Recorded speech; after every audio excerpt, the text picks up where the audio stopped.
Olá! Hoje a gente vai mergulhar em um dos maiores poemas já escritos e na época fascinante que deu vida a ele. Se preparem, porque a viagem é direto para o coração do Renascimento português. Pode parecer uma pergunta meio maluca, né? Mas acredite, a resposta que liga tudo isso, ela é a chave para a gente entender um período de transformação cultural assim imensa. E a resposta, claro, está toda no Renascimento. O Davi de Michelangelo, a Mona Lisa do Leonardo da Vinci. Poxa, são muito mais do que só obras-primas, né?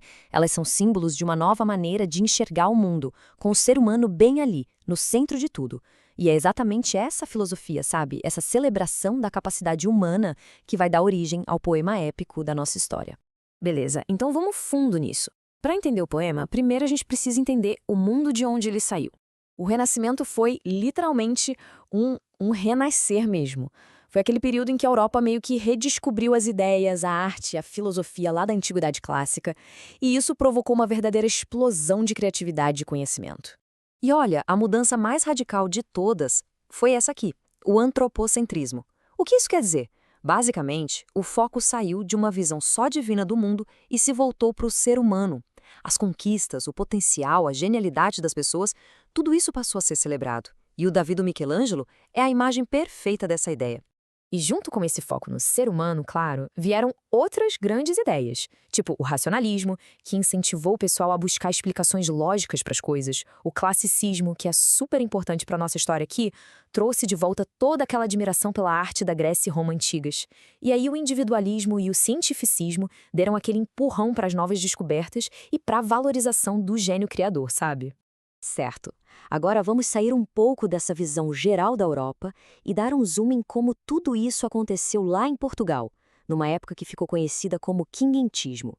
Pensa só, o século XVI em Portugal foi uma época de pura agitação e aventura. As grandes navegações estavam literalmente expandindo as fronteiras do mundo. Ao mesmo tempo, o poder dos reis ficava cada vez mais forte e até a religião estava passando por umas transformações gigantescas.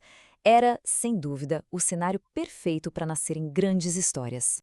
E claro, na literatura, essa mentalidade toda nova se transformou no que a gente chama de classicismo. Os escritores portugueses começaram a olhar lá para trás, para os mestres da antiguidade, sabe? Tipo Homero, o autor da Ilíada e da Odisseia, e Virgílio, que escreveu a Eneida.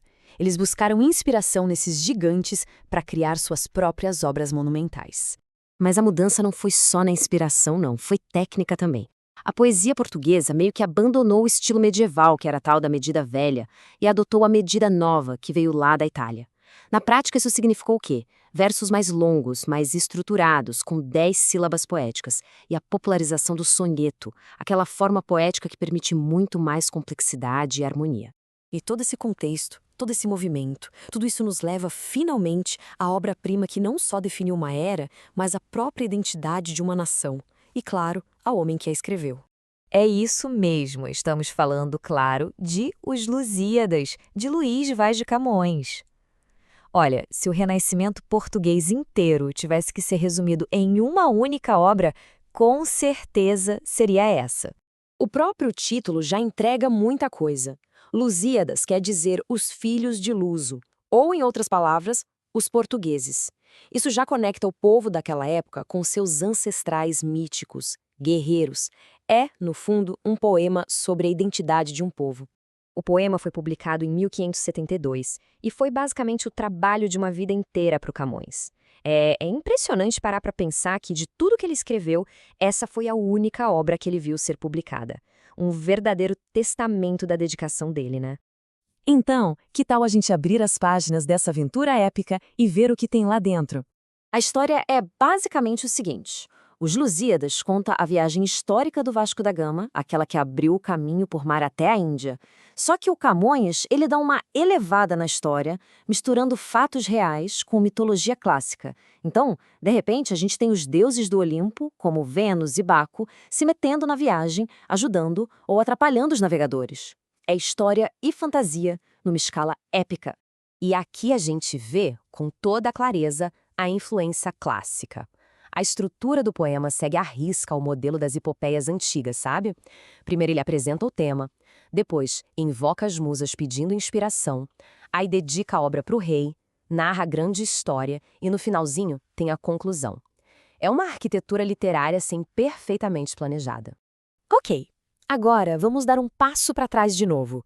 Vamos tentar entender por que essa obra e esse estilo todo foram tão importantes e o que eles ainda significam hoje. Aí fica aquela pergunta, né? Com tanta ideia nova surgindo, por que raios eles foram olhar lá para trás e resgatar um gênero tão antigo quanto o poema épico?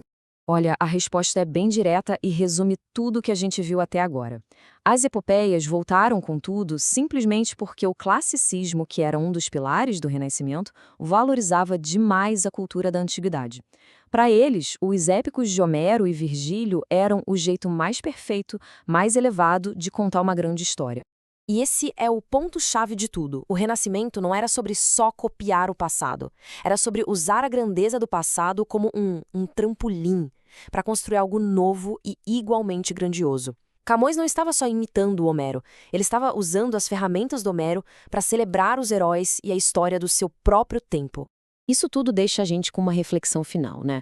Os Lusíadas foi o jeito que o Portugal do século XVI encontrou para contar sua grande história. E hoje? No nosso mundo de filmes, de séries, de redes sociais, quais são as epopeias que estamos criando para definir quem somos? A forma pode mudar, mas a necessidade de contar grandes histórias, essa parece que é eterna.